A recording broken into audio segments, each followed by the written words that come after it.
நண்பர்கள் அனைவருக்கும் வணக்கம். வாங்க கனவு தேசத்தில் பயணிக்கலாம். கனவு தேசத்தில் உங்களூர் பயணிக்கும் நான் ராஜ்குமார். நண்பர்களே, இன்றைய காணொலி பதிவுல ஒரு முக்கியமான ஒரு விடயத்தை பற்றி தான் பார்க்க போறோம். அதாவது ஒரு 4 நாட்களுக்கு முன்ன ஒரு காணொலி பதிவிட்டு இருந்தேன். அந்த காணொலி கீழே நண்பர் ஒருத்தர் வந்து ஒரு கேள்வி கேட்டிருந்தாரு. அது என்ன கேள்வி அப்படின்னா, நீங்க ஏன் தேர்தல் காலத்துக்கு பணி செய்ய வரல அப்படிங்கிற கேள்விதான். அது வேற யாரும் இல்ல, நம்ம தொகுதியை சேர்ந்த நண்பர் ஒருத்தர் தான், பழக்கமான நண்பர் தான். அவர் தான் இந்த கேள்வியை எழுப்பியிருக்காங்க. இப்படி அந்த அண்ணன் கேட்ட கேள்விக்கு கீழேயே நானும் பதில் சொல்லியிருந்தேன். நான் வந்து காணொலி வழியாகவே நான் வந்து பதில் சொல்றேன் அப்படி மாதிரி நான் அன்னைக்கே சொல்லியிருந்தேன். இப்படி அந்த வகையில அந்த அண்ணன் கேட்ட கேள்விக்கு பதிலாகத்தான் இந்த காணொலி பதிவு. அதனால இந்த காணொலியை பெறக்கூடிய நமது கட்சி உறவுகள் முடிஞ்ச வரைக்கும் கொஞ்சம் நேரம் ஒதுக்கி இந்த காணொலியை கொஞ்சம் பார்க்குமாறு வேண்டிக்கிறேன். சரி நண்பர்களே, இப்ப என்ன விடயம் அப்படின்னா, இப்ப நடந்து முடிந்த இந்த பாராளுமன்ற தேர்தலில் என்னால பெரிதா எனது பங்களிப்பு எதுவும் கொடுக்க முடியல. அதை களத்துல போய் பணி செய்ய முடியல. அதுக்கு என்ன காரணம் அப்படின்னு பாத்தீங்கன்னா, ஒரு 3 காரணங்களை சொல்லலாம். வழக்கமா நமது கட்சி உறவுகள் சொல்லக்கூடிய காரணம் தான் குடும்ப சூழ்நிலை ஒண்ணு, இரண்டாவது பொருளாதார சூழ்நிலை ஒண்ணு. அதை தாண்டி இன்னொரு காரணம் என்ன அப்படின்னா, சில மாதங்களுக்கு முன்னால எங்கள் தொகுதியிலிருந்து சில முக்கிய பொறுப்பாளர்கள் வந்து திடீர்னு அதிரடியா நீக்கப்பட்டாங்க. என்ன காரணம் அப்படின்னு சொல்லப்படல, அவங்க அதிரடியா நீக்கப்பட்டாங்க. ஆனா அந்த பொறுப்பாளர்கள் வந்து களத்துல பணி செய்யக்கூடியவங்க தான். இது வரைக்கும் வந்து வேற எந்த கட்சியிலயோ மாற்று கட்சியிலயோ வந்து சேரவும் இல்ல. இது வரைக்கும் வந்து நாம் தமிழ் கட்சிக்கு ஆதரவா தான் வந்து பயணிச்சிட்டு இருக்காங்க. இப்ப இந்த தேர்தலில் எடுத்துக்கிட்டாலும் நம்ம தொகுதியில வேலை செய்யலாம் அப்படின்னாலும் வேற தொகுதியில போயிட்டு நமது கட்சிக்காக வேலை செய்தாங்க. அந்த வகையில நாம் தமிழ்ச்சிக்காக வேலை செய்யக்கூடிய அந்த நபர்கள் கட்சியில இருந்து காரணம் எதுவும் சொல்லாம நீக்கப்பட்டாங்க. இது வந்து பொறுப்பாளர்கள் இடையில இருக்கக்கூடிய ஒரு மனக்கசப்பு, இது கருத்து வேறுபாடு, இது கூட காரணமா இருக்கலாம். ஆனா என்ன காரணம் அப்படின்னு சரியா தெரியல. இருந்தாலும் இது முக்கிய காரணம் இல்ல. நாம சொன்ன இந்த 3 காரணங்களும் வந்து நான் களத்துல வந்து பணி செய்ய முடியாததுக்கு ஒரு முக்கிய காரணங்கள். சரி நண்பர்களே, இது இந்த பிரச்சனை அப்படிங்கிறது நம்ம தொகுதியில மட்டும் இல்ல, பல தொகுதியிலும், நமது தமிழ்நாட்டில் உள்ள அனைத்து தொகுதியிலும் இந்த பிரச்சனை அப்படிங்கிறது நடந்துகிட்டு தான் இருக்கு. சரி, அது ஒரு பக்கம் இருக்கட்டும். இப்ப இந்த முதல் காரணம் 2 காரணம், அதாவது குடும்ப சூழ்நிலை, பொருளாதார சூழ்நிலை அப்படின்னு சொன்னேன் பாத்தீங்களா, அதுதான் ஒரு முக்கியமான காரணம் நான் வந்து களத்துல வந்து பணி செய்ய முடியாததுக்கு. இப்ப நான் காணொலியை காமிக்கிறேன். அதுல வந்து ஒரு வீடு, அந்த வீட்டை வந்து காமிக்கிறேன். அதை பார்த்துட்டு அந்த வீடு கட்டி எத்தனை வருடங்கள் இருக்கும் அப்படிங்கிற மாதிரி நீங்க பார்த்து உங்களுடைய ஊகத்தின் அடிப்படையில சொல்லுங்க எத்தனை வருடங்கள் இருக்கும் அப்படின்னு சொல்லிட்டு. சரிங்களா? இப்ப நீங்க பாத்துட்டீங்களே, இதுதான் அந்த வீடு, இதுதான் எனது வீடு. இது கட்டி எத்தனை வருடங்கள் ஆகுதுன்னு பாத்தீங்கன்னா கிட்டத்தட்ட 1/4 நூற்றாண்டு. அதாவது இந்த வீடு எப்ப கட்டப்பட்டது அப்படின்னு பாத்தீங்கன்னா சரியா 2000 வருடம் அந்த வருடத்துல வந்து கட்டப்பட்டது. இப்ப இது வரைக்கும் பாத்தீங்கன்னா 25 வருடங்கள் ஆகுது இந்த வீடு கட்டி. இன்னும் வந்து பூசப்படல, அப்படியே அந்த நிலையில தான் இருக்கு. இப்படி 2000 வருடம் இந்த வீடை கட்டும் போது பாத்தீங்கன்னா கையில வெறும் 1 லட்சம் ரூபாய் தான் இருந்தது. மேற்கொண்டு ஒரு 3 லட்சம் ரூபாய் கடன் வாங்கி தான் இந்த வீட்டை கட்டணும். ஏன் அப்படி கட்ட வேண்டிய சூழ்நிலை என்ன அப்படின்னு பாத்தீங்கன்னா, அதுக்கு முன்னாடி இருந்தது கூரை வீடு. அந்த கூரை வீடு பாத்தீங்கன்னா அதிகம் மழை பெய்யும் போது கீழே வந்து வீட்டுல படுக்க முடியாது. கீழே தரையெல்லாம் பாத்தீங்கன்னா ஓதம் எடுத்துக்கிட்டு ஈரமா இருக்கும், படுக்க முடியாது.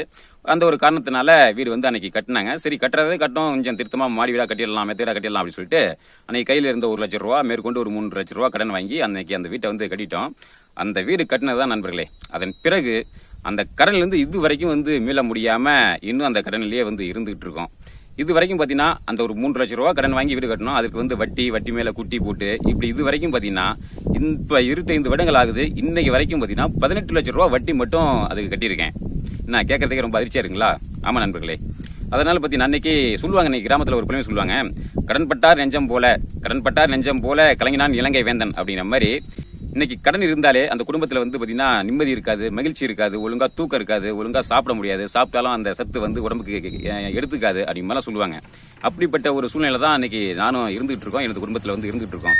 சரி, வீடு கட்டினதால மட்டும்தான் இந்த கடனா அப்படின்னா அது மட்டும் இல்ல. அதன் பிறகு வந்து அடுத்தடுத்த செலவுகள், பெரும் செலவுகள். அடுத்தது பாத்தீங்கன்னா தங்கச்சியுடைய திருமணம், அடுத்தது என்னுடைய திருமணம், அடுத்து பாத்தீங்கன்னா கேணி வந்து வறட்சி காலத்துல தண்ணி பத்தலன்னு சொல்லிட்டு கேணியை வெட்டணும். அடுத்து பாத்தீங்கன்னா இந்த வீடு சரியில்லை. நான் அதுக்கப்புறம் இப்ப பார்த்தேன், இந்த வீட்டை பார்த்துட்டு வீடு வந்து வாஸ்து சரியில்லை, இந்த வீடு வந்து அன்னைக்கு வாஸ்து பார்க்காம கட்டிட்டீங்க, இந்த மண்ணு இடம் வந்து அமைப்பு சரியில்லை, அதனாலதான் அந்த குளாறு தான் வந்து வீடு இன்னும் வேலை செய்ய முடியாம, இது முடிக்க முடியாம இருக்கு, கடனை வந்து அடையாம இருக்கு அப்படிங்கிற மாதிரிலாம் பாக்குறவங்களும் அவங்க உங்களுடைய கருத்தை வந்து சொல்லுவாங்க. அதன் பிறகு பாத்தீங்கன்னா சரி, அந்த வீடு தான் சரியில்லை, என் இடத்த மாத்தி பார்ப்போம் அப்படின்னு சொல்லிட்டு தான் இப்ப என்ன பண்ணா, இப்ப காட்டுல வந்து ஒரு 2018 காட்டுல வந்து ஒரு தகர சீட்டு போட்டு அங்க வந்து இப்ப கட்டிக்கிட்டு இப்ப அங்கதான் குடியிருந்துட்டு இருக்கேன். அதுக்கு ஒரு 2 லட்சம் ரூபாய் ஆச்சு. அப்புறம் பாத்தீங்கன்னா கேணி கல்லுக்கட்டு, கேணி கம்பி வேலி, மாடு இருக்கு, 6 பசங்க எல்லாம் இருக்கானுங்க, அவங்க போகாம இருக்கிறது கம்பி வேலி, மாடு இருக்குது, கொட்டா போடணும் அப்படிங்கிற அதுக்கு ஒரு செலவு. இப்படி பல செலவுகள். இன்னைக்கு விலைவாசி ஏற்றத்துல இன்னைக்கு குடும்பத்தை சமாளிக்கிற பெரிய விஷயம். அப்படி பல சூழ்நிலை காரணமாக பாத்தீங்கன்னா இந்த கடனை வந்து அடைக்க முடியாம வட்டிக்கு மேல குட்டி, இந்த மாதிரி காரணத்தினால பாத்தீங்கன்னா இன்னும் கடன் வந்து அடையாம இருக்கு. அதிகபட்சம் பாத்தீங்கன்னா ஒரு 10 லட்சம் ரூபாய் வரைக்கும் கடன் போயிடுச்சுன்னு வச்சுங்களேன். வருடத்துக்கு 70,000 80,000 இந்த மாதிரிலாம் வந்து ஒரு வட்டி கட்டக்கூடிய ஒரு சூழ்நிலை. அது பாத்தீங்கன்னா இங்க ஊர்காட்டுல பாத்தீங்கன்னா எங்க கிராமங்கிறதுனால அதிகபட்சம் ஒரு 2 ரூபா வட்டி, அது 100க்கு 2 ரூபா வட்டி அந்த மாதிரி தான் வந்து வட்டி இங்கே போடுவாங்க. அதன் பிறகு 1 ரூபா வட்டி, குறைந்தபட்சம் 1 ரூபா வட்டி இந்த மாதிரி வந்து கொடுப்பாங்க. இதுக்கே பார்த்தீங்கன்னா எங்களால் வந்து அந்த வட்டி கட்டுறதுக்கு ரொம்ப சிரமமாக இருந்தது. 60,000 வந்து 70,000 80,000 இப்போ கடந்த 2-3 வருடங்களாம் பார்த்தீங்கன்னா 1 லட்ச ரூபா 1,10,000 ரூபா வரைக்கும் கூட வட்டி கட்டுற மாதிரி வந்துருச்சு. ஏன்னா கடன் தொகை ரொம்ப அதிகமாயிருச்சு, 10 லட்ச ரூபா வரைக்கும் வந்துருச்சு. இப்படி அந்த மாதிரி சூழ்நிலையில் பார்த்தீங்கன்னா வட்டி அதிக அளவில் கட்டுற மாதிரி ஒரு சூழ்நிலை. இதனால தான் பார்த்தீங்கன்னா அந்த கடன்ல இருந்து மீண்டு வர முடியாத ஒரு சூழ்நிலையா இருந்துட்டு இருக்கு. இப்படிப்பட்ட ஒரு சூழ்நிலையில இருக்கும்போது குடும்பத்துல வந்து நம்ம வந்து ஒரு கட்சி பணியோ இல்ல வேற எந்த ஒரு நிகழ்வுலையோ வந்து கலந்துக்கிறதுக்கு வீட்டுல அவங்க வந்து அனுமதிக்க மாட்டேங்கிறாங்க. அது ஒரு காரணம். ஏன்னா பொருளாதார சூழ்நிலை சரியில்லை, இந்த மாதிரியான ஒரு சூழ்நிலை. இதை தாண்டி வந்து நமக்கு வந்து கட்சி முக்கியமா, உனக்கு வந்து கட்சி முக்கியமா, சீமான் தான் முக்கியமா அப்படிங்கிற கேள்வி வந்து இயல்பாவே வீட்டுல வந்து குடும்பத்துல எல்லாம் செய்யும். அப்ப அதெல்லாம் மீறியும் வந்து நம்ம வந்து களத்துல வந்து செயல்பட்டு தான் இருந்தோம். கட்சி நிகழ்வுகள், முக்கிய நிகழ்வுகள் வந்து நம்ம போய் கலந்துட்டு தான் இருந்தோம். நம்மளால இந்த சூழ்நிலையும் கட்சிக்கான நிதி பங்களிப்பும் வந்து ஓரளவுக்கு செஞ்சுட்டு தான் இருந்தோம். கடந்த 4 வருடங்கள்ல பாத்தீங்கன்னா ஒரு 15,000 அப்படிங்கிற அளவுக்கு நான் கட்சி நிதி பல நிகழ்வுக்கு வந்து நான் கொடுத்திருக்கேன். ஏன்னா இந்த ஒரு சூழ்நிலையில இருந்து இந்த மாதிரி கொடுக்கறது அப்படிங்கிறது ஒரு பெரிய விடயம் தான். அதை தாண்டி இது வந்து வீட்டுக்கு தெரியாம தான் வந்து இதை வந்து கொடுத்துட்டு பயணிச்சிட்டு இருந்தோம். இதெல்லாம் தாண்டி இப்ப இந்த நடந்த அந்த பொறுப்பாளர் நீக்கம் அப்படிங்கிறது தான் மிகப்பெரிய ஒரு மன உளைச்சலை வந்து எனக்கு கொடுத்தது. நம்ம இந்த அளவுக்கு குடும்ப சூழ்நிலை, பொருளாதார சூழ்நிலை, கடன், வீட்டுல வந்து எதிர்ப்பு, இதை மீறி வந்து நம்ம வந்து கட்சியில பயணிச்சுட்டு இருக்கோம். அப்படி இருக்கும்போது இவங்க உள்ள பொறுப்பாளர்கள் இவங்களுக்குள்ள ஒரு தனிப்பட்ட கருத்து வேறுபாடு, மனக்கசப்பு, இதை வந்து காரணம் காட்டி இதை வந்து இந்த மாதிரி பொறுப்பாளர் நீக்கிறது அப்படிங்கிற இந்த செயல்பாடுங்கிறது ஒரு மிகப்பெரிய ஒரு மனச்சோர்வை ஏற்படுத்தினது.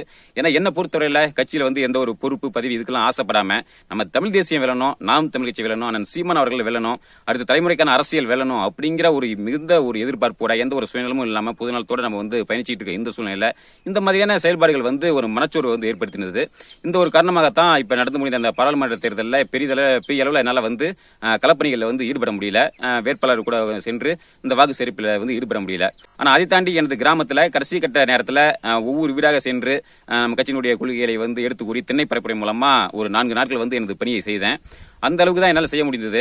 ஆனா இந்த ஒரு பொருளாதார சூழ்நிலை, இந்த குடும்ப சூழ்நிலை இல்லாம இருந்திருந்தா இன்னும் எனது கிராமத்துல வந்து ஒரு முன்மாதிரியான கிராமமா வந்து மாத்தி கொண்டு வந்திருப்பேன். அதாவது நாம் தமிழ் கட்சியினுடைய கோட்டையாகவே எனது கிராமத்தை மாத்திருப்பேன். அந்த அளவுக்கு எனக்கு வந்து ஒரு ஆர்வமும் அந்த அளவுக்கு வெறியும் ஒரு வேகமும் இருக்கு. சூழ்நிலை கைதியா இருக்குன்னு வச்சுங்களேன். இந்த ஒரு கடன் சூழ்நிலையால, ஒரு பொருளாதார சூழ்நிலையால ஒரு சூழ்நிலை கைதியாக இருந்துட்டு இருக்கேன். என்ன ஒரு நம்பிக்கை அப்படின்னா, இது இப்படியே இருந்துராது, விரைவில் இருந்து ஒரு மாற்றம் வரும், ஒரு நல்ல நிலைக்கு நம்ம வந்துருவோம் அப்படிங்கிற ஒரு நம்பிக்கையில தான் நான் பயணிச்சுட்டு இருக்கேன். கிட்டத்தட்ட பாத்தீங்கன்னா இப்ப இன்னைக்கு இருக்கிற சூழ்நிலையில இன்னும் ஒரு 6 லட்ச ரூபாய் கடன் இருக்குன்னு வச்சுங்களேன். எல்லாம் பாத்தீங்கன்னா ஏற்கனவே இருந்தது எல்லாமே பாத்தீங்கன்னா வெளிக்கடன், அதாவது அதிகமான வட்டி. இப்ப இதெல்லாம் முடிஞ்ச வரைக்கும் குறைச்சிட்டு இப்ப எல்லாமே வங்கி கடன், அந்த இருக்கிற நகையெல்லாம் வச்சுட்டு அந்த பேங்க் வட்டி அப்படிங்கிற மாதிரி இப்ப கொண்டு வந்துட்டேன். ஏன்னா அந்த அளவுக்கு இப்ப செய்யும் போது இப்ப எனக்கு வட்டி கட்டுற அந்த வேலை அப்படிங்கிறது, எனக்கு இந்த சுமை அப்படிங்கிறது குறைஞ்சிடும். இனி வரும் நாட்கள்ல அந்த வெள்ளாமை, விவசாயம் இதெல்லாம் எதிர்பார்த்துட்டு இருக்கோம். இனி வரும் நாட்கள்ல வந்து நல்லபடியா வெள்ளாமை விளைஞ்சி நல்ல பணவரவு வந்து நல்ல ஒரு நிலைமைக்கு வந்துரும் அப்படிங்கிற ஒரு நிலைமை இருக்கு. கூடிய சீக்கிரத்தில் 2026 தேர்தலுக்கு நல்ல நிலைமை, நல்ல ஒரு மிச்சத்துக்கு வந்துரும் அப்படிங்கிற ஒரு நம்பிக்கையோட தான் நானும் பயிற்சிட்டு இருக்கேன். இதுதான் நண்பர்களே, நான் வந்து களத்துல இறங்கி செயல்பட முடியாததற்கு இதுதான் சில காரணங்கள். நிச்சயம் இந்த நிலை வந்து மாறும். அதனால இந்த காணொலியின் மூலமா நமது கட்சி உறவுகள்கிட்ட நான் ரொம்ப தாழ்மையா வேண்டி விரும்பி கேட்டுக்கிறது என்ன அப்படின்னா, நீங்க வீடு கட்டுறீங்க அப்படின்னா எக்காரணத்தை கொண்டும் அதிகமா கடன் வாங்கி மட்டும் வீடு கட்டாதீங்க. வேற எந்த செலவு வேணாலும் வந்து செலவு கடன் வாங்கி பண்ணுங்க. ஒரு தொழில் தொடங்குறது, இல்ல படிக்க வைக்கிறது, படிப்பு செலவு, இந்த மாதிரி மற்ற எந்த செலவுக்கும் இந்த கடன் வாங்கி பண்ணுங்க, ஓரளவுக்கு கடன் வாங்கி பண்ணுங்க. ஆனா வீடு கட்டுறதுக்கு மட்டும் எக்காரணத்தை கொண்டும் ஒரு அளவுக்கு மேல வந்து கடன் வாங்கி வீட்டை வந்து கட்டிடாதீங்க. ஏன்னா எனது சொந்த அனுபவத்துல வச்சு நான் சொல்றேன். கடன் வாங்கி ஒரு நிலத்தை வாங்கலாம், கடன் வாங்கி ஒரு இடத்த வாங்கலாம், ஒரு பிளாட் வாங்கலாம், படிக்க வைக்கலாம், படிப்பு செலவு பண்ணலாம், எது வேணாலும் பண்ணலாம். ஆனா தயவு செய்து வீடு மட்டும் கட்டிடாதீங்க. அதுக்காக கடன் வாங்காமலே நம்ம வீடு கட்ட முடியாது. நமக்கு தெரியும் நம்மளுடைய சக்தி என்ன, நம்மளுடைய பலம் என்ன, எந்த அளவுக்கு கடன் வாங்கலாம் நம்மளால வந்து கட்ட முடியும், அடைக்க முடியும் அப்படிங்கிறது நமக்கு தெரியும். அதை உணர்ந்து தெளிந்து அந்த அளவுக்கு ஒரு குறைந்த அளவுக்கு வந்து கடன் வாங்கி கட்டிக்கிங்க. ஏன்னா சிறுக கட்டி பெருகவாள் அப்படிங்கிற மாதிரி சொல்லுவாங்க. நாங்க வந்து கட்டின வீடு அப்படிங்கிறது பாத்தீங்கன்னா அன்னைக்கு ரொம்ப பெரிய அளவுக்கு அந்த மாதிரி கட்டிட்டு இன்னைக்கு ரொம்ப அவஸ்தப்பட்டு இருக்கோம். இந்த நிலை வந்து நமது கட்சி உறவுகள் உங்களுக்கும் மற்றவர்களுக்கும் வந்து வந்துடக்கூடாது அப்படிங்கிறது தான் இப்ப இதுல வந்து வேண்டி விரும்பி கேட்கிறேன். சரி நண்பர்களே, எனது அனுபவத்தை வந்து உங்களோட நான் பகிர்ந்துக்கிட்டேன். அதனால இந்த காணொலி பதிவு அப்படிங்கிறது நமது கட்சி உறவுகள் பல பேருக்கு பயனுள்ளதா இருக்கும் அப்படிங்கிற மாதிரி நம்பிக்கை இருக்கு. எது எப்படி இருந்தாலும் வரும் நாட்களில் சூழ்நிலை எல்லாமே நமக்கு சாதகமாக மாறும். 2026 நாம் தமிழ்ச்சியை வெல்ல வைத்து அண்ணன் சீமான் அவர்களை முதல்வராக ஆக்குவோம். இது மட்டும் உறுதியா நம்ம வந்து செய்து காட்டுவோம். சரிங்க நண்பர்களே, அந்த நண்பர் கேட்ட இந்த கேள்வியின் மூலமாக எனது அனுபவத்தையும் உங்களோட பகிர்ந்துக்கிட்டேன். அதற்காகத்தான் இந்த காணொலி பதிவு. மீண்டும் அடுத்த ஒரு காணொலி சந்திப்போம். நன்றி, வணக்கம்.